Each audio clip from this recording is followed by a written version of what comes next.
قدر میں، تاثرات میں اس کی قدر کرنے کی توفیق دی اور اس میں تراویح پڑھنے کی توفیق دی۔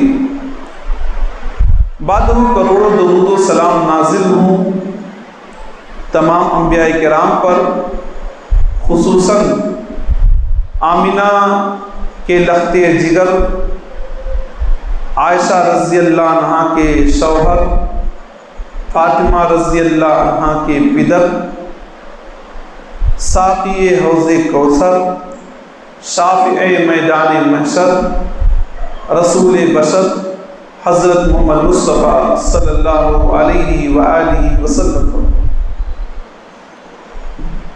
بزرگان دین، نوجوان دوستوں، ماں اور بہنوں، آج میں اللہ کے نبی صلی اللہ علیہ وسلم کی شان رحمت کے متعلق گفتگو کرنے کی کوشش کروں گا۔ اللہ رب العالمین سے دعا ہے کہ مجھے حق بات کہنے کی اور ہم تمام مسلمان بھائیوں کو نبی کی سیرت پر چلنے کی توفیق عطا فرمائے۔ نبی صلی اللہ علیہ وسلم اخلاق کے اعلیٰ مرتبے پر فائز ہیں۔ اللہ تعالیٰ کا فرمان ہے وَإِنَّكَ لَعَلَىٰ خُلُقٍ عَظِيمٍ کہ نبی اخلاق کے اعلیٰ گریڈ پر فائز ہیں۔ اخلاق کی جتنی بھی چیزیں ہو سکتی ہیں نبی ان تمام اخلاقی چیزوں کو اپنا لیے تھے۔ حضرت عائشہ رضی اللہ عنہ سے اللہ کے نبی صلی اللہ علیہ وسلم کے اخلاق کے بارے میں، کیریکٹر کے بارے میں سوال ہوا تو حضرت عائشہ رضی اللہ عنہ نے فرمایا کان خلقہ القرآن۔ نبی کے اخلاق کو جاننا ہو، نبی کے کیریکٹر کو جاننا ہو تو قرآن مجید کو پڑھ لو، نبی صلی اللہ علیہ وسلم کے اخلاق کے بارے میں پتہ چل جائے گا۔ جن چیزوں کا اللہ نے آرڈر دیا ہے نبی نے کیا ہے، جن چیزوں سے اللہ نے روکا ہے نبی رک گئے۔ نبی صلی اللہ علیہ وسلم کے اخلاق کی گواہی اپنوں نے نہیں دشمنوں نے دی۔ ابو سفیان جب مسلمان نہ ہوئے تھے تب گواہی دی تھی۔ عیسائیوں کا ایک بہت بڑا رائٹر ہے جس نے 100 لوگوں کو لکھا ہے کہ دنیا میں 100 لوگ جو سب سے عظیم ہیں، اس میں حضرت عیسیٰ علیہ السلام کو سیکنڈ نمبر پر رکھا ہے، فرسٹ نمبر پر محمد صلی اللہ علیہ وسلم کو رکھا۔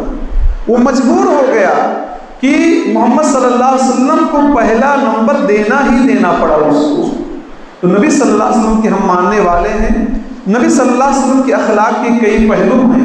آج میں ایک پہلو کے متعلق گفتگو کروں گا اور وہ پہلو ہے رحمت کا پہلو، رحم دلی کا پہلو، نرمی کا پہلو۔ بیویوں کے ساتھ آپ کیسے نرمی کیا کرتے تھے، خادموں کے ساتھ، غلاموں کے ساتھ، نوکروں کے ساتھ، ورکرز کے ساتھ، پرندوں کے ساتھ، کیڑوں مکوڑوں کے ساتھ، درختوں کے ساتھ، جانوروں کے ساتھ، گنہگاروں کے ساتھ نبی صلی اللہ علیہ وسلم کیسا برتاؤ کیا کرتے تھے، کیسی رحم دلی دکھایا کرتے تھے، اس کی ایک ایک جھلک میں آپ لوگوں کے سامنے ذکر کروں گا، کیونکہ مختصر گفتگو کرنا ہے اور مختصر ٹائم میں زیادہ باتیں بتلانا ہے۔ اللہ رب العالمین نے نبی صلی اللہ علیہ وسلم کے بارے میں ارشاد فرمایا وَمَا أَرْسَلْنَاكَ إِلَّا رَحْمَةً لِلْعَالَمِينَ کہ ہم نے آپ کو سارے جہاں کے لیے رحمت بنا کر بھیجا ہے۔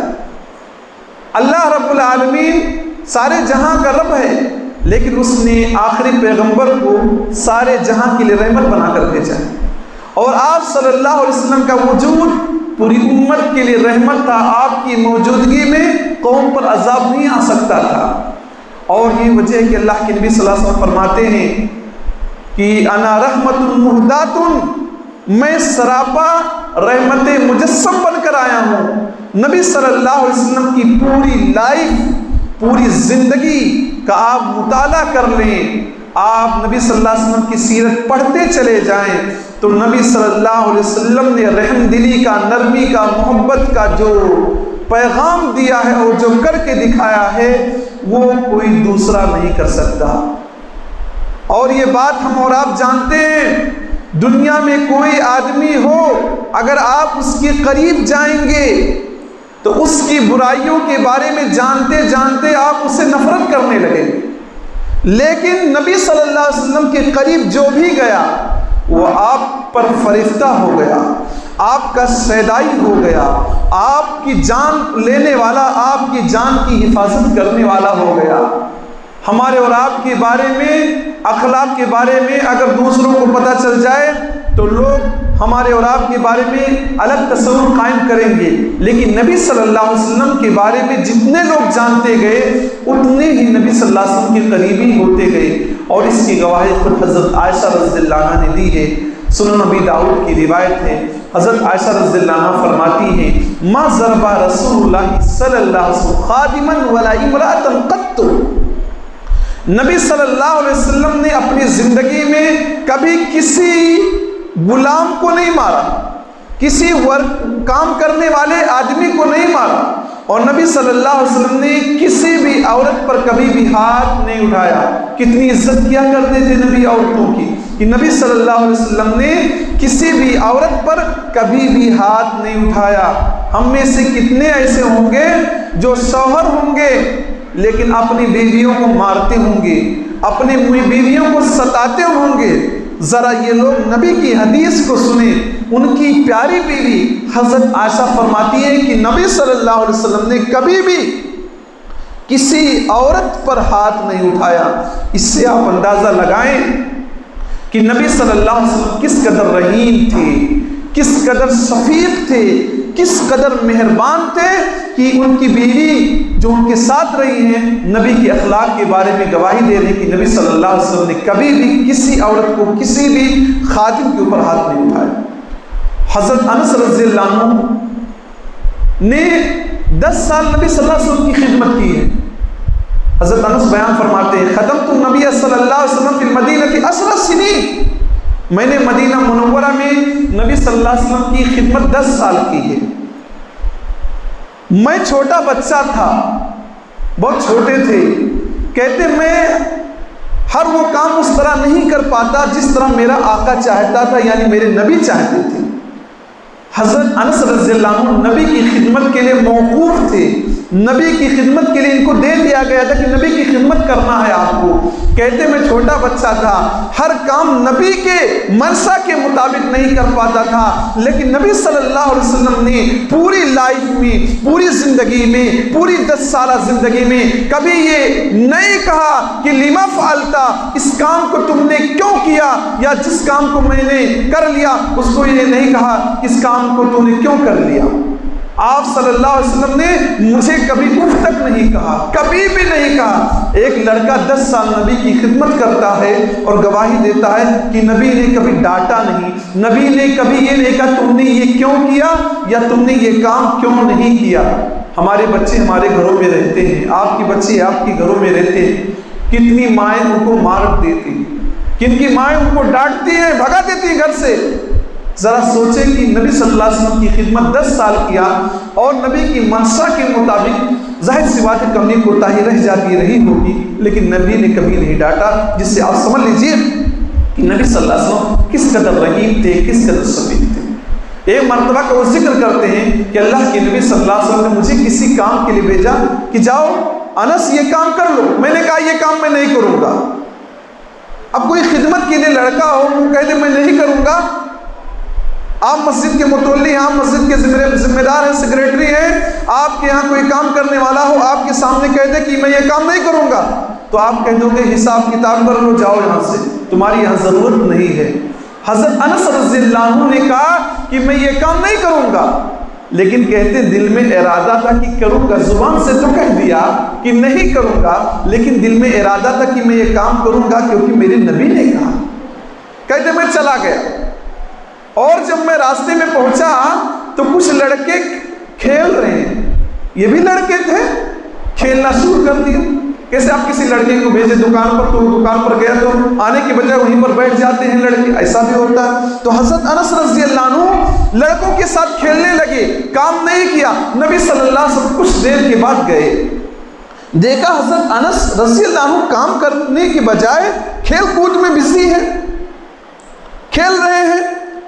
نبی صلی اللہ علیہ وسلم نے پیچھے سے گدی پر ہاتھ رکھا اور کہا اے انیس، وہاں گئے جہاں میں نے کہا تھا؟ کہتے میں مڑ کر دیکھتا ہوں تو اللہ کے رسول صلی اللہ علیہ وسلم ہنس رہے ہیں، مسکرا رہے ہیں۔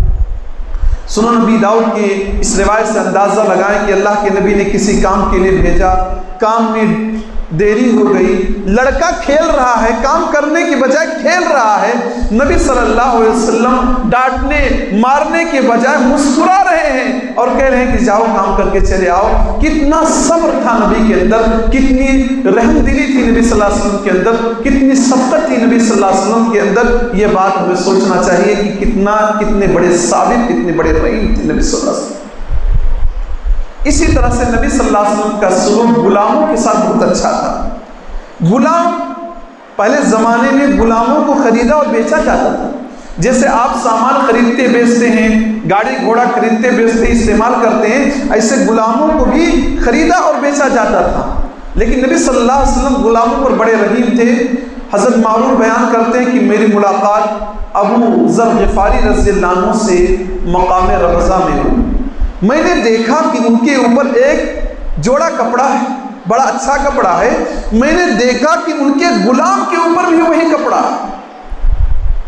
کہتے ہیں میں نے پوچھ لیا کہ آپ کے اوپر یہ کپڑا ہے، یہ تو بات سمجھ میں آ رہی ہے نا، لیکن آپ نے غلام کو بھی اچھا کپڑا پہنایا ہے، یہ تو بات سمجھ میں نہیں آ رہی ہے۔ اس طرح سے سوال کیا تو انہوں نے کہا ایک مرتبہ میں نے اسے اس کی ماں کے تعلق سے برا بھلا کہا تھا، اس کی ماں کا حوالہ دیتے ہوئے اسے برا بھلا کہا کہ تیری ماں ایسی ہے۔ نبی نے مجھے سن لیا، نبی نے کہا اے ابو ذر غفاری رضی اللہ عنہ، تمہارے اندر جاہلیت کی بو آ رہی ہے، تم مسلمان تو ہو رہے ہو لیکن جاہلیت کے کاموں کو بھی چھوڑ نہیں رہے ہو۔ یہ غلام اللہ تعالیٰ نے ان کو تمہارے ہاتھوں کے نیچے کر دیا ہے، لیکن یہ تمہارے بھائی ہیں۔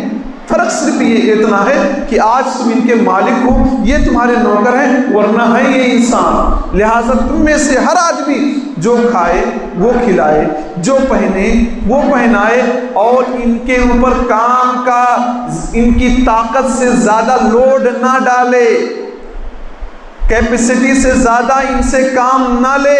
اگر کیپیسٹی سے زیادہ، طاقت سے زیادہ ان سے کام لیتا ہے تو ان کی خود سے مدد کرے، ان کی خود سے مدد کرے۔ کہتے ہیں نبی صلی اللہ علیہ وسلم نے یہ بات جب بتلائی، اسی لیے میں جو کپڑا پہنتا ہوں اپنے غلام کو پہناتا ہوں۔ حالانکہ علماء لکھتے ہیں کہ یہ حکم استحباب کے لیے ہے، پہنا دو گے تو بہتر ہے، نہیں پہناؤ گے تو گنہگار نہیں ہوگا۔ لیکن ابو ذر غفاری رضی اللہ عنہ نبی اس تعلیم کی وجہ سے کہ غلام کو وہی پہناؤ جو پہنتے ہو، غلام کو وہی کھلاؤ جو کھاتے ہو، تو یہ چیز نبی سے جب انہوں نے سنا تو فوراً عمل کر لیا۔ اچھا کپڑا اپنا پہنے ہیں تو اچھا کپڑا جوڑا اپنے غلام کو پہنا رہے ہیں۔ غلام یہ جو آپ کیا نوکری کرنے والے ہوتے ہیں یہ الگ ہیں، ان سے بھی ان کا مقام لو ہوتا ہے۔ آپ کے ہاں کوئی نوکری کرتا ہے 500 1000 پہ روزانہ کام کرتا ہے، وہ تو بہرحال آزاد آدمی ہے، اس کا رتبہ الگ ہے۔ لیکن ایک آدمی کو جس کو آپ نے خرید لیا ہے، اس کو بہرحال آپ کے کام ہی کے لیے وہ ہے، لیکن آپ کو بھی اس کا خیال رکھنا نبی صلی اللہ علیہ وسلم نے یہ کہہ کر بتلا دیا۔ نبی صلی اللہ علیہ وسلم بچوں پر بھی بڑے شفیق تھے، بڑے رحیم تھے۔ حضرت انس رضی اللہ عنہ فرماتے ہیں، صحیح الجامع کی روایت ہے، ان النبی صلی اللہ علیہ وسلم کان یزور الانصار، کہ اللہ کے نبی صلی اللہ علیہ وسلم انصار صحابہ سے ملاقات کے لیے جایا کرتے تھے۔ ہم میں سے کسی کے پاس پیسہ ہو، عہدہ ہو، منصب ہو، دولت ہو تو غریبوں کے پاس نہیں جاتا، رعایا کے پاس نہیں جاتا، سیفٹی والے جگہ ہی رہتا ہے، فورسز کے بیچ میں رہتا ہے، لیکن پبلک جن کے دم پر وہ آگے ہوتا ہے نہیں جاتا ہے۔ لیکن اللہ کے نبی صلی اللہ علیہ وسلم خود ملاقات کے لیے جاتے ہیں، خود ملاقات کے لیے جاتے ہیں۔ تو مل جل کر رہنا یہ کوئی عیب کی بات نہیں ہے، یہ نبی صلی اللہ علیہ وسلم کی صفت ہے۔ اس کے بعد اللہ کے نبی صلی اللہ علیہ وسلم کے بارے میں بتلاتے ہیں کہ وَيَسَلِّمُ عَلَىٰ صِبْيَانِهِمْ، نبی صلی اللہ علیہ وسلم انصار کے بچوں سے سلام کیا کرتے تھے۔ ہم اور آپ سوچتے ہیں کہ لڑکے ہی ہم سے سلام کریں، ہم نہ سلام کریں، کیونکہ ہم بڑے ہیں، ہم نے پڑھ لیا ہے، ہم مولانا ہیں، ہم بزنس مین ہیں، ہم گھر کے بڑے بزرگاں ہیں، تو ہمیں سلام بچوں سے نہ کریں، بچے ہم سے سلام کریں۔ لیکن اللہ کے نبی کے بارے میں آتا ہے وَيُسَلِّمُ عَلَىٰ صِبْيَانِهِمْ، چھوٹے چھوٹے بچوں سے، انصار کے چھوٹے چھوٹے بچوں سے نبی صلی اللہ علیہ وسلم خود سلام کیا کرتے تھے۔ یہ بتلاتا ہے کہ نبی صلی اللہ علیہ وسلم کتنے رحیم و کریم اور شفیق تھے کہ چھوٹے بچوں سے سلام کیا کرتے تھے۔ وَيَمْسَحُ بِرُؤُوسِهِمْ، اور ان کے سروں پر ہاتھ رکھ کر پھیرا کرتے تھے، سر پہ ہاتھ رکھ۔ اتنے بڑے نبی، اتنے بڑے پیغمبر، اللہ کے بعد سب سے بلند مقام والے، دوسروں کے بچوں کو سے سلام کر رہے ہیں اور دوسروں کے بچوں کے سر پر ہاتھ پھیر رہے ہیں۔ ہم میں سے کتنے ایسے لوگ ہوں گے جو اپنے بچے کو گود نہیں لیتے ہیں، جو اپنے بچوں سے سلام نہیں کرتے، اپنے بچوں کے بارے میں سوچتے نہیں۔ نبی صلی اللہ علیہ وسلم دوسروں کے بچوں سے بھی سلام کیا کرتے تھے اور ان کے اوپر پیار و محبت سے ہاتھ پھیرا کرتے تھے۔ اور اس حدیث کو آپ نے سنا بھی، جانا بھی کہ نبی صلی اللہ علیہ وسلم حضرت حسن رضی اللہ عنہ کو بوسہ دیا۔ حضرت اقرا بن حابس وہاں بیٹھے ہوئے تھے، انہوں نے کہا اللہ کے نبی صلی اللہ علیہ وسلم میرے پاس 10 لڑکے ہیں، آج تک میں نے کبھی بھی کسی لڑکے کو بوسہ نہیں دیا۔ اللہ کے نبی نے فرمایا میں کیا کروں اگر اللہ نے تمہارے دل سے رحم دلی کو چھین لیا ہے؟ من لا یرحم لا یرحم، جو رحم نہیں کرے گا اس پر رحم نہیں کیا جائے گا۔ تو نبی صلی اللہ علیہ وسلم بوسہ بھی دیا کرتے تھے۔ اور یہ حدیث سن لیں تو آپ ذرا احساس کریں کہ اللہ کے نبی صلی اللہ علیہ وسلم فرماتے ہیں کہ میں جب نماز پڑھاتا ہوں سوچتا ہوں کہ آج لمبی قرأت کروں گا، لمبی لمبی سورتیں پڑھاؤں گا۔ فَأَسْمَعُ بُكَاءَ الصَّبِيِّ، میں بچوں کی آواز نماز میں سنتا ہوں کہ بچے رو رہے ہیں، چھوٹے چھوٹے بچے رونا شروع کر دیے، مائیں آتی ہیں تو بچے رونا شروع کر دیتے، چھوٹے بچے ہوتے رو رہے ہیں بچے۔ میں نماز پڑھاتا ہوں سوچتا ہوں کہ سورتیں لمبی لمبی پڑھاؤں گا، لیکن میں بچوں کی رونے کی آواز سنتا ہوں۔ فَأَتَزَوَّجُ فِي صَلَاتِي، میں اپنی نماز کو مختصر کر دیتا ہوں۔ کراہیتا ان اشق علی امہ، اس ڈر سے کہ کہیں اس کی ماں پریشان نہ ہو جائے۔ جب لڑکا روئے گا، چھوٹا بچہ ہے رو رہا ہے تو ماں پریشان ہو جاتی ہے، ماں کی پریشانی کو دیکھ کر میں نماز مختصر کر دیا کرتا۔ اس سے ایک بات یہ بھی معلوم ہوئی نوجوانوں، ایک بات یہ بھی معلوم ہوئی کہ اس زمانے میں عورتیں نماز پڑھنے کے لیے جاتی تھیں، اور یہ بھی بات معلوم ہے کہ بچے بھی ان کے ساتھ رہتے تھے، اور یہ بھی بات معلوم ہوئی کہ ان بچوں کا نبی صلی اللہ علیہ وسلم خیال رکھتے تھے، اور یہ بھی بات معلوم ہوئی کہ اتنا خیال رکھتے تھے کہ ان کی وجہ سے اپنے پلان کو چینج کر دیا کرتے تھے، صورتیں لمبی پڑھانے کے بجائے مختصر پڑھا دیا کرتے تھے۔ آج کل مسلمانوں میں کچھ ایسے لوگ ہیں جو کہتے ہیں عورتیں مسجد میں نہیں جا سکتی، یہ حدیث ان کے خلاف دلیل ہے، اس پوائنٹ کو آپ نوٹ کر لیجئے۔ تو دیکھیے نبی صلی اللہ علیہ وسلم بچوں پر رحیم تھے، شفیق تھے۔ اس کی ایک واضح مثال یہ ہے کہ نبی صلی اللہ علیہ وسلم بچوں کی وجہ سے نماز مختصر کر دیا کرتے تھے۔ اس سے پتہ چلتا ہے کہ نبی صلی اللہ علیہ وسلم رحیم تھے، شفیق تھے، کریم تھے۔ نبی صلی اللہ علیہ وسلم صرف انسانوں پر رحیم نہیں تھے، بلکہ نبی صلی اللہ علیہ وسلم پرندوں پر بھی رحیم تھے، پرندوں پر رحیم تھے، کریم تھے، اور کیڑے مکوڑوں پر بھی رحیم تھے۔ حضرت عبداللہ بن مسعود فرماتے ہیں کہ ایک مرتبہ اللہ کے نبی صلی اللہ علیہ وسلم کے ساتھ سفر میں تھے۔ اللہ کے نبی صلی اللہ علیہ وسلم قضائے حاجت کے لیے کہیں چلے گئے، ہم نے دیکھا کہ ایک پرندہ ہے، اس کے بچے ہیں، تو اس کے دونوں بچوں کو ہم نے اٹھا لیا۔ نبی صلی اللہ علیہ وسلم نہیں، بڑے جب لوگ ہوتے ہیں تو چھوٹے تھوڑا کنٹرول میں رہتے ہیں، اور نبی صلی اللہ علیہ وسلم چلے گئے کہیں تو صحابہ کرام میں سے کچھ صحابہ پرندوں کے بچوں کو اٹھا لیا۔ نبی صلی اللہ علیہ وسلم آئے تو پرندہ جو جس کے بچوں کو اٹھایا گیا اپنے پر کو پھڑا رہا تھا۔ نبی نے فرمایا من فجع ہذہ بولدھا، کون ہے جو اس پرندے کو اس کے بچے کی وجہ سے تکلیف پہنچا رہا ہے؟ کون ہے جو اس کے بچوں کو اٹھا کر لایا ہے؟ میرا آرڈر ہے ردوہا الیہا، اس کے بچوں کو اس کے گھونسلوں میں جا کر رکھ دو، اس پرندے کو جا کر واپس کر دو۔ نبی صلی اللہ علیہ وسلم غصہ ہو گئے کہ اس طرح کی حرکت آپ لوگ کر گئے، اس کے بچوں کو آپ نے اٹھا لیا، وہ پرندہ تڑفڑا رہا ہے، پر فڑفڑا رہا ہے۔ نبی نے کہا کہ یہ غلط حرکت ہے، آپ واپس کر دیں۔ اور کہتے ہیں کہ ہم نے چیونٹیوں کی بستی کو آگ لگا دیا تھا۔ چیونٹیوں کی بھی بستی ہوتی ہے، ان کے یہاں بھی آبادی ہوتی ہے، وہ بھی اللہ کی تسبیح بیان کرتی ہے، تو آگ لگا کر جلا دیا تھا۔ نبی نے دیکھا کہ ان لوگوں نے آگ جلا دیا تو نبی نے کہا مناسب نہیں ہے کہ آگ سے کوئی عذاب دے الا رب النار، آگ سے عذاب اللہ ہی دینے کا حق رکھتا ہے، یہ بندے حق نہیں رکھتے ہیں کہ آگ سے کسی کو، آپ کو مارنا ہے مار سکتے ہو، کسی چیوٹی نے آپ کو تکلیف دی ہے، لیکن آگ سے جلا دو یہ چیز آپ کے لیے جائز نہیں، درست نہیں ہے۔ تو نبی صلی اللہ علیہ وسلم نے پرندے کے ساتھ رحم دلی دکھائی، نبی صلی اللہ علیہ وسلم کیڑے مکوڑے چیوٹیوں پر بھی رحمت کی بات کہی کہ ان کو جلایا نہ جائے، یہ جلایا ہے جو آپ لوگوں نے یہ غلط کیا ہے۔ اسی طرح اللہ کے نبی صلی اللہ علیہ وسلم جانوروں پر بھی رحیم تھے، شفیق تھے۔ ایک مرتبہ اللہ کے نبی صلی اللہ علیہ وسلم کہیں جا رہے تھے، ایک عورت تھی، اس کے ساتھ اس کا لڑکا تھا جو پاگل پن کا شکار تھا۔ نبی صلی اللہ علیہ وسلم سے اس عورت نے ریکویسٹ کیا کہ آپ اللہ سے دعا کر دیجئے اس کا پاگل پن دور ہو جائے۔ نبی صلی اللہ علیہ وسلم نے اس کے لیے دعا کر دیا۔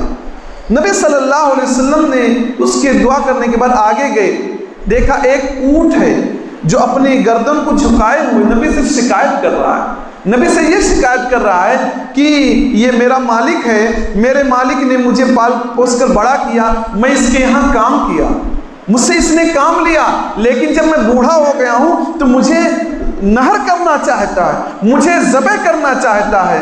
تو نبی صلی اللہ علیہ وسلم نے اس کے مالک کو ڈانٹا کہ اس طرح کی حرکت نہ کرو۔ پھر کہتے ہیں کہ نبی صلی اللہ علیہ وسلم آگے آ گئے تو آپ صلی اللہ علیہ وسلم کو قضائے حاجت کی ضرورت پڑی، صحیح الجامع کی روایت ہے۔ نبی صلی اللہ علیہ وسلم نے ایک صحابی سے کہا جاؤ یہ جو دونوں درخت الگ الگ ہیں ان کو آرڈر دو کہ اکٹھا ہو جائے۔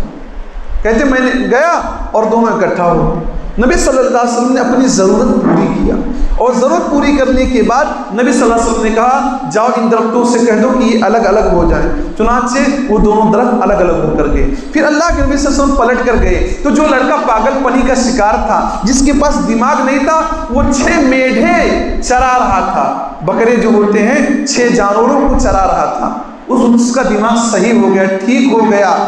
اس عورت نے 2 میڈھے 2 بکرے نبی کو دینے کا حکم دے دیا کہ 2 بکرے آپ کے لیے ہیں، 4 ہمارے گھر پر رہیں گے۔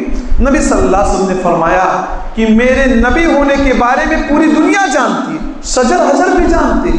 دیکھیے 2 درخت نبی کے کہنے کی وجہ سے اکٹھا ہو گئے اور نبی کے کہنے کی وجہ سے دور ہو گئے۔ ایک جانور، ایک اونٹ نبی سے آ کر اپنے دکھ درد کا اظہار کر رہا ہے، تو اللہ کے نبی فرماتے ہیں میرے نبی ہونے کے بارے میں ہر کوئی یقین رکھتا ہے سوائے انسانوں اور جناتوں میں سے جو کافر ہیں یا جو فاسق لوگ ہیں، یہ میرے بارے میں یقین ہی نہیں رکھتے کہ میں اللہ کا نبی اور پیغمبر ہوں۔ اسی لیے دیکھو، اور اللہ کے نبی صلی اللہ علیہ وسلم سے دیکھو کیسی گفتگو ہوئی، اور پتھر یہ درخت بھی جانتے ہیں کہ اللہ کے نبی صلی اللہ علیہ وسلم نبی ہیں۔ تو اللہ کے نبی صلی اللہ علیہ وسلم اس جانور پر رحم کھا گئے، اس کے مالک کو سمجھایا۔ اور سنن نبی داؤد کی روایت ہے، حضرت سہل رضی اللہ عنہ سے روایت، مر نبی صلی اللہ علیہ وسلم ببعیر، اللہ کے نبی صلی اللہ علیہ وسلم کا گزر ایک اونٹ والے کے پاس سے ہوا، قد لہی، ایک اونٹ کے پاس سے ہوا، قد لہی کا ظہر ببطنہ، اس اونٹ کا پیٹ سے لگ گیا تھا۔ پیٹ کا پیٹ سے لگ جانے کا مطلب یہ ہے کہ بڑا لاغر کمزور ہو گیا تھا، اس کے مالک نے اس کو نہیں کھلایا تھا، اس لیے پیٹ اور پیٹ چپک گئے تھے۔ پیٹ اور پیٹ دور ہو تو اس کا مطلب مالک کھلا رہا ہے، تندرست ہے وہ جانور، لیکن پیٹ اور پیٹ مل جائیں، قریب ہو جائیں تو اس کا مطلب یہ ہے کہ اس کا مالک خیال نہیں کرا، صرف کام لے رہا ہے۔ تو نبی صلی اللہ علیہ وسلم نے ڈانٹا، کہا اتقوا اللہ فی ھذی البہائم، اے لوگوں ان چوپایوں کے سلسلے میں اللہ سے ڈرو۔ یہ ان بولتے ہیں، یہ بول نہیں سکتے کچھ، لیکن اللہ سے ڈرو۔ فرکبوہا صالحۃ واترکوہا صالحۃ، جب ان پر سواری کرو تو یہ تندرست ہونے چاہیے، ان کا استعمال کرو تو انہیں کھلانا پلانا بھی چاہیے، اور جب چھوڑو تو بھی تندرست رہے، ایسا نہیں کہ تھک جائیں، تکلیف ہو جائیں، گر پڑ جائیں، ایسا نہیں ہونا چاہیے۔ تندرستی کی حالت میں سواری کیجئے، اور جب آپ ان سے اتریے تو یہ بھی اس حالت میں بھی کیا ہے، چست رہیں، اور ان کے اوپر کوئی کمزوری نہ آئے۔ اور ایک روایت میں کہ جب وَكُلُوهَا صَالِحَةً، جب آپ ان کو کھائیں تو یا کھلائیں تو انہیں تندرستی کی حالت میں کریں۔ تو نبی صلی اللہ علیہ وسلم نے ان لوگوں کو ڈانٹا جو اونٹ کو کھلانے کی کوشش نہیں کرتے ہیں، صرف کام لیتے ہیں۔ تو جانوروں پر اللہ کے نبی رحیم تھے، شفیق تھے، اسی لیے اس طرح کی باتیں کیا کرتے تھے۔ عبادات کے معاملے میں بھی اللہ کے نبی بڑے رحیم اور شفیق تھے۔ حضرت معاذ بن جبل رضی اللہ عنہ کے بارے میں آتا ہے کہ نبی صلی اللہ علیہ وسلم کے ساتھ عشاء کی نماز پڑھتے تھے، اور نماز پڑھنے کے بعد اپنے گاؤں میں جاتے تھے، علاقے میں جاتے تھے، وہاں اپنی قوم کو نماز پڑھاتے تھے۔ جب نماز پڑھاتے تھے تو لمبی سورت شروع کر دیتے، سورہ بقرہ پڑھنا شروع کر دیتے تھے۔ تو ایک آدمی جو دیہاتی آدمی تھا، کام کاج والا آدمی تھا، وہ معاذ رضی اللہ عنہ نماز پڑھانے لگے، سب چھوڑ کر الگ سے نماز پڑھنے لگا۔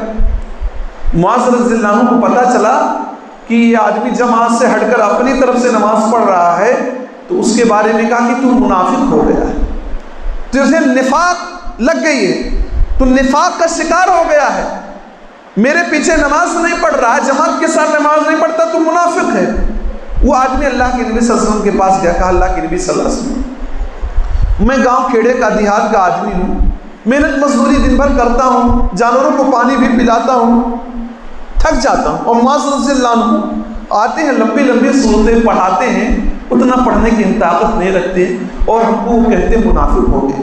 تو نبی صلی اللہ علیہ وسلم نے معاذ بن جبل کو بلایا اور ڈانٹا، افتان انت یا معاذ، اے معاذ تم فتنہ پیدا کر رہے ہو جماعت میں، تم جماعت میں فتنہ ڈال رہے ہو، اتنی لمبی لمبی صورتیں کیوں پڑھا رہے ہو؟ جب اس کی کیپیسٹی لوگ نہیں رکھتے ہیں، تم الشمس والضحیٰ پڑھ لیا کرو، سبح اسم ربک الاعلیٰ پڑھ لیا کرو، یہ صورتیں پڑھا دیا کرو، کوئی ضروری ہے کہ سورہ بقرہ ہی ختم کر دو، سورہ بقرہ ہی پڑھا دو؟ سورہ بقرہ ایک لمبی صورت مانی جاتی ہے، قرآن مجید کی سب سے لمبی صورت سورہ بقرہ ہے۔ تو کچھ لوگ بڑے نیک ہوتے ہیں، شریف ہوتے ہیں، وہ پیچھے والوں کو بالکل خیال نہیں رکھتے، پیچھے والوں میں مریض بھی ہوتے ہیں، بیمار بھی ہوتے ہیں، بوڑھے بھی ہوتے ہیں، ضرورت مند بھی ہوتے ہیں، سروس کرنے والے، نوکری کرنے والے، ڈاکٹر لوگ، ہر طرح کے بزنس مین، ہر طرح کے لوگ ہوتے ہیں، تو سب کی رعایت کرتے ہوئے کام کرنا چاہیے۔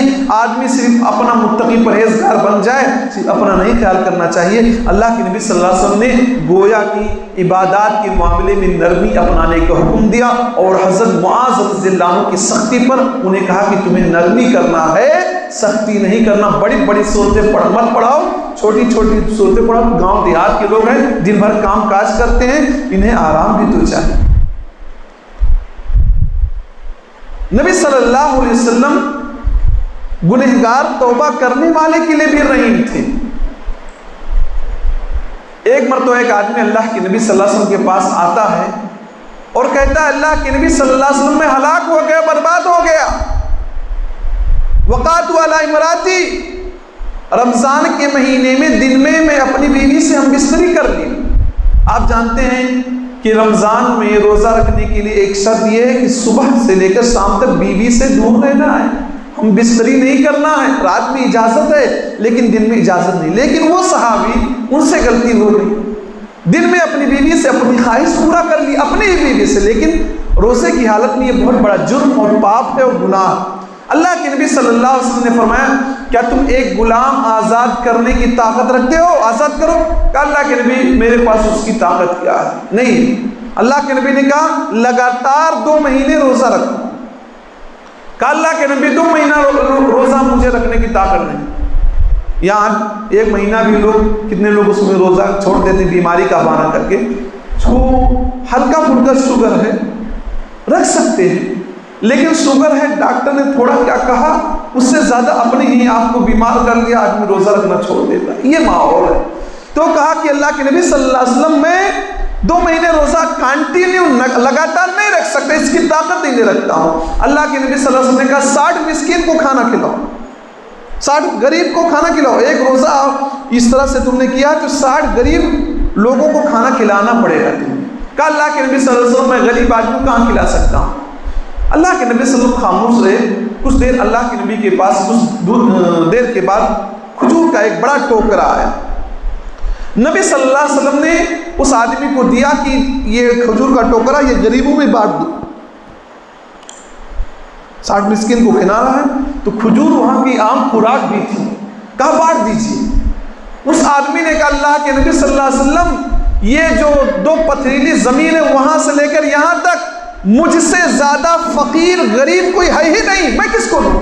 میرا گھر تو سب سے غریب گھر ہے، اور بقیہ لوگ تو کچھ ہیں پوزیشن ان کا ہائی ہے، مجھ سے ذرا اچھے ہیں، میں تو سب سے غریب ہوں۔ اللہ کے نبی صلی اللہ علیہ وسلم نے کہا تب ایسی بات ہے تم اپنے گھر والوں ہی کو کھلاؤ، اور اللہ کے نبی صلی اللہ علیہ وسلم ہنس پڑے۔ ایک ذمہ دار، ایک نبی، ایک پیغمبر مسئلے کا حل بتا رہے ہیں کہ آپ کو ایک غلام آزاد کرنا ہے، ایک غلام آزاد کرنے کی طاقت نہیں رکھتے، 2 مہینہ لگاتار کفارہ کے طور پر تمہیں روزہ رکھنا ہے، اگر 2 مہینہ کا روزہ نہیں رکھ سکتے تو 60 مسکین کو کھانا کھلانا ہے، وہ بھی نہیں کر رہے، خود نبی دے رہے ہیں، اور نبی صلی اللہ علیہ وسلم جب دے رہے ہیں تو کہہ رہے کہ مجھ سے زیادہ غریب فقیر کون ہے، محتاج کون ہے؟ تو اللہ کے نبی صلی اللہ علیہ وسلم وہاں غصہ ہونے کے بجائے، ڈانٹنے کے بجائے اللہ کے نبی صلی اللہ علیہ وسلم ہنس رہے ہیں، جانتے ہیں کہ واقعی آدمی مجبور ہے، تبھی تو اس طرح کی مجبوری کہتا ہے۔ تو اللہ کے نبی صلی اللہ علیہ وسلم توبہ کرنے والے، گناہ کا اعتراف کرنے والے لوگوں کے لیے بھی رحم دلی کیا کرتے تھے، محبت سے پیش آیا کرتے تھے۔ یہ نبی صلی اللہ علیہ وسلم کی رحمت اور شفقت کی دلیل۔ نبی صلی اللہ علیہ وسلم یہودیوں کی کھلی سرکشی پر بھی نرمی اپنایا کرتے تھے۔ ایک مرتبہ چند یہودی اللہ کے نبی صلی اللہ علیہ وسلم کے گھر پر آئے، حضرت عائشہ رضی اللہ عنہا گیٹ پر کھڑی ہوئی تھی، ان بدبختوں نے، یہودیوں نے کہا السلام علیک یا رسول اللہ، اے اللہ کے رسول تم مر جاؤ۔ کچھ مسلمان السلام علیکم نہیں کہ السلام علیکم کہتے، السلام کے معنی موت ہوتی، السلام کہنا ہے، تو ان یہودیوں نے کہا السلام علیکم یا رسول اللہ، اے اللہ کے رسول تم مر جاؤ۔ حضرت عائشہ گیٹ پر کھڑی ہوئی تھی، انہوں نے یہ جملہ سن لیا اور سننے کے بعد بول پڑی کہ تم لوگوں کی موت ہو جائے اور تم لوگوں پر اللہ کی لعنت ہو۔ اللہ کے نبی صلی اللہ علیہ وسلم نے کہا مہلن یا عائشہ، عائشہ کنٹرول کرو اپنے آپ کو، یہ جملے آپ مت بولو، نرمی سے کام لو، کیونکہ اللہ تعالیٰ نرمی کو پسند کرتا ہے۔ حضرت عائشہ نے اعتراضاً کہا کیا آپ سنے نہیں کہ انہوں نے کیا کہا ہے؟ نبی نے کہا میں نے سنا ہے کہ کیا کہا ہے۔ کتنے رحیم تھے، کتنے شفیق تھے، بد دعا دینے والوں کے بارے میں نبی اپنی بیوی کے اعتراض پر کہہ رہے ہیں کہ میں نے سنا کیا کہا ہے، اور میں نے جواب دے دیا ہے وعلیکم۔ کوئی کافر آپ سے سلام کرے تو آپ کو کیا کہنا؟ وعلیکم کہنا، یہ تو آپ جانتے ہیں۔ تو انہوں نے سلام نہیں کیا تھا، موت کی بد دعا دی تھی، تو نبی نے کہا تھا وعلیکم، تم لوگ بھی مر جاؤ۔ اور یہ بات سب جانتے ہیں کہ ان کی بد دعا نبی کے تعلق سے قبول نہ ہوگی، لیکن نبی کی بد دعا ان کے تعلق سے قبول ہو جائے گی۔ لیکن نبی نے اتنا ہی جواب دیا اور مزید حضرت عائشہ کو ڈانٹا کہ آپ زیادہ سختی نہ کریں، زبان کو کنٹرول میں رکھیں۔ عورتوں کے اندر ہوتی، شوہر سے جب محبت ہوتی ہے تو شوہر کے بارے میں اگر غلط بات کوئی عورت سنے تو برداشت نہیں کر پائے گی۔ یہ عورتوں کے اندر غیرت ہوتی ہے کہ برداشت نہیں کر پاتی۔ گھروں میں بہت سارے گھروں میں لڑائی جھگڑے اسی وجہ سے ہو جاتے ہیں کہ کسی عورت کے شوہر کے تعلق سے برا جب کہا جاتا ہے تو عورت بول پڑتی ہے، زیادہ بھی بول جاتی ہے، یہ عورتوں کی فطرت ہوتی ہے۔ لیکن اللہ کے نبی صلی اللہ علیہ وسلم نے سمجھانے کی کوشش کی کہ ایسا نرمی کیجئے، جتنا کہا اتنا کہیے، اس سے زیادہ نہ کہیے۔ تو یہودیوں کی کھلی سرکشی پر اللہ کے نبی صلی اللہ علیہ وسلم رحمدلی کر رہے ہیں، انہیں ایک طرح سے معاف فرما رہے کہ نبی کو کہ گھر پر آ کر نبی کے لیے موت کی بد دعا کر رہے ہیں، یہ کوئی معمولی بات نہیں، لیکن نبی نے صرف وعلیکم کہا۔ اسی طرح سے نبی صلی اللہ علیہ وسلم غلط طریقے سے مانگنے والے سے بھی نرمی کیا کرتے تھے۔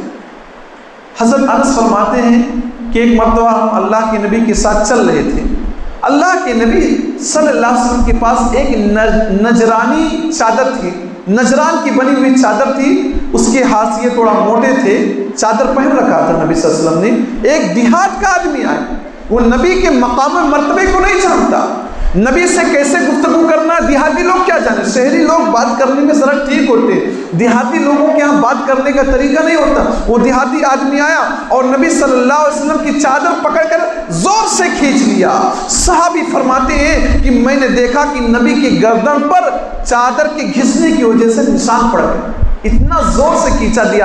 دیہاتی اکڑ ہوتے ہیں، انہیں تہذیب ثقافت کیا معلوم کہ نبی سے کیسے گفتگو کرنی ہے، نبی سے بات کرنی ہے تو کیسے بات کرنی ہے۔ اس نے چادر زور سے کھینچا اور زور سے کھینچنے کی وجہ سے چادر کا نشان نبی صلی اللہ علیہ وسلم کی گردن پر پڑ گیا، گویا کہ ایک طرح سے نبی کو کافی تکلیف ہوئی۔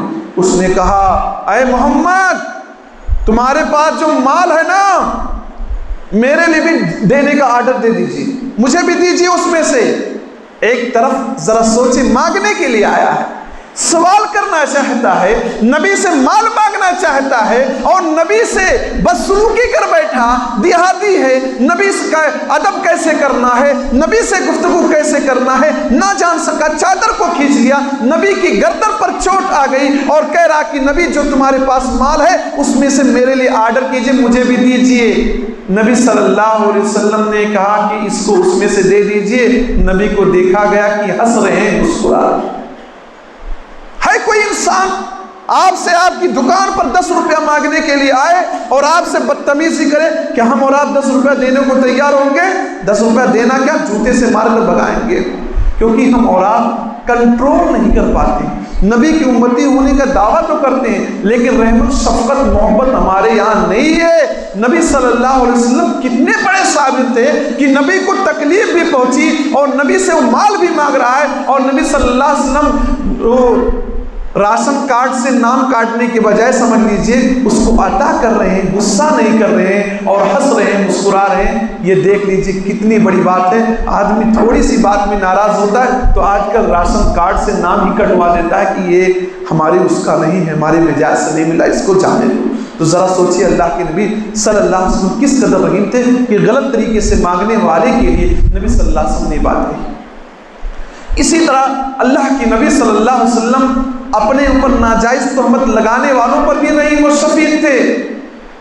غزوہ حنین کے موقع پر اللہ کے نبی صلی اللہ علیہ وسلم نے مال بانٹنا شروع کر دیا، اور مال بانٹنے میں قریش کے لوگوں کو ترجیح دیا۔ قریش کے لوگوں کو اقرا بن حابس کو 100 اونٹ دیا، اوینا کو 100 اونٹ دیا، اور ایسے اور لوگوں کو اونٹ دیا۔ ایک آدمی نے کہا یہ اللہ کے نبی انصاف نہیں کر رہے، ایک صحابی نے سن لیا، جا کر اللہ کے نبی سے کہا کہ اللہ کے نبی صلی اللہ علیہ وسلم آپ کے بارے میں ایک آدمی ایسا کہہ رہا ہے کہ آپ انصاف سے کام نہیں لے رہے ہیں، 100 اونٹ فلاں فلاں کو دے رہے ہیں، سب کو نہیں دے رہے ہیں، آپ نا انصافی کر رہے ہیں۔ اللہ کے نبی نے کہا اگر میں انصاف نہیں کروں گا تو کون کرے گا؟ رحم اللہ موسیٰ، اللہ تعالیٰ موسیٰ علیہ السلام پر صبر کرے، ان کو مجھ سے زیادہ ستایا گیا لیکن انہوں نے صبر کیا۔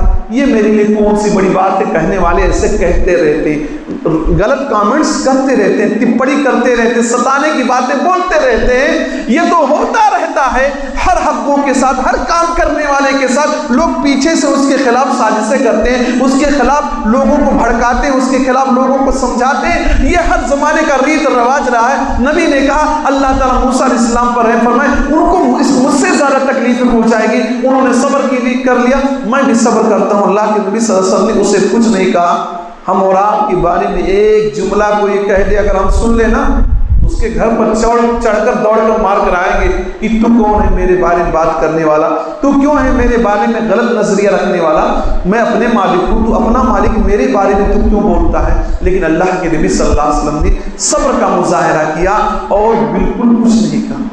اسی طرح سے اللہ کے نبی صلی اللہ علیہ وسلم نے زہر ملا کر گوشت کھلانے والی عورت کو بھی معاف فرما دیا۔ صحیح بخاری کی روایت، ایک عورت، یہودیہ عورت نے اللہ کے نبی کی دعوت دی، اللہ کے نبی کھانے کے لیے چلے گئے۔ اس سے ایک بات معلوم ہوئی کہ غیر مسلموں کے یہاں دعوت کھائی جا سکتی، کیونکہ اللہ کے نبی صلی اللہ علیہ وسلم یہودیہ کے ہاں دعوت کھانے کے لیے گئے۔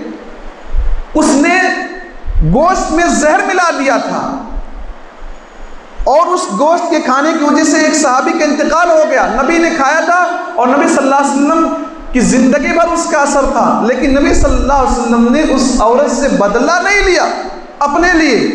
لیکن جب بعد میں پتہ چلا کہ وہ صحابی مر گئے ہیں، تب صحابی کے بدلہ کے لیے اس کو مارا، لیکن اپنے لیے نہیں کیا تھا، کیونکہ جب بعد میں پتہ چلا کہ صحابی انتقال فرما گئے تب جا کر اس کو سزا دیا۔ تو زہر ملا کر گوشت دینے والی عورت کو نبی صلی اللہ علیہ وسلم نے اپنے لیے کچھ نہیں کہا، اسے بھی معاف فرما دیا۔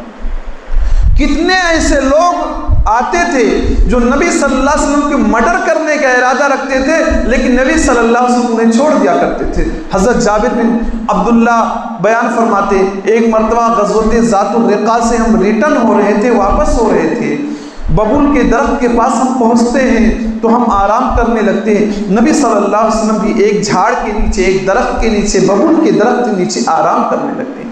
نبی صلی اللہ علیہ وسلم نے اپنی تلوار کو درخت پر لٹکا دیا. ایک کافر آتا ہے, تلوار کو وہاں سے اٹھاتا ہے اور اٹھانے کے بعد کہتا ہے, اے محمد صلی اللہ علیہ وسلم تمہیں کون بچائے گا؟ نبی صلی اللہ علیہ وسلم کہ تمام صحابہ آرام فرما رہے, اللہ کے نبی اکیلے ہی جاگ رہے ہیں. جو اس نے جگایا, تلوار اٹھایا اور کہا کون تم کو بچائے گا؟ نبی صلی اللہ علیہ وسلم نے فرمایا اللہ. اللہ کے نام میں طاقت ہم کہتے ہی نہیں, اللہ کا نام لیتے ہی نہیں نا. کہا اللہ بچائے گا, اللہ بچائے گا. یہ سننا تھا کہ تلوار کافر کے ہاتھ سے چھوٹ کر گر پڑی. اب اللہ کے نبی صلی اللہ علیہ وسلم نے اس تلوار کو اٹھا لیا اور اٹھانے کے بعد کہا تم کو کون بچائے گا؟ اور تمام صحابہ کرام آگے. اللہ کے نبی صلی اللہ علیہ وسلم نے اس آدمی کو معاف فرما دیا. اس آدمی کو معاف فرما دیا جو آپ کو مرڈر کرنا چاہتا تھا, آپ کو مار ڈالنا چاہتا تھا. ہم میں سے کتنے ایسے مسلمان ہیں ایک ایک بات کو پکڑ کر زندگی بھر بات نہیں کرتے. سال سال گزر جاتا ہے, 2 سال گزر جاتا ہے, رمضان کا مہینہ گزر جاتا ہے, عید گزر جاتی, بقرعید گزر جاتی ہے. کتنے ایسے لوگ ہیں کہ اپنے بھائیوں سے گفتگو کرنا بند کر دیتے ہیں, اپنے رشتہ داروں سے بات نہیں کرتے, دوست احباب سے بات نہیں کرتے. ذرا سوچو, نبی کو مرڈر کے ارادے سے جو آدمی آیا ہے, نبی نے اسے بھی معاف فرما دیا, جانی دشمن کو بھی جانے دیا.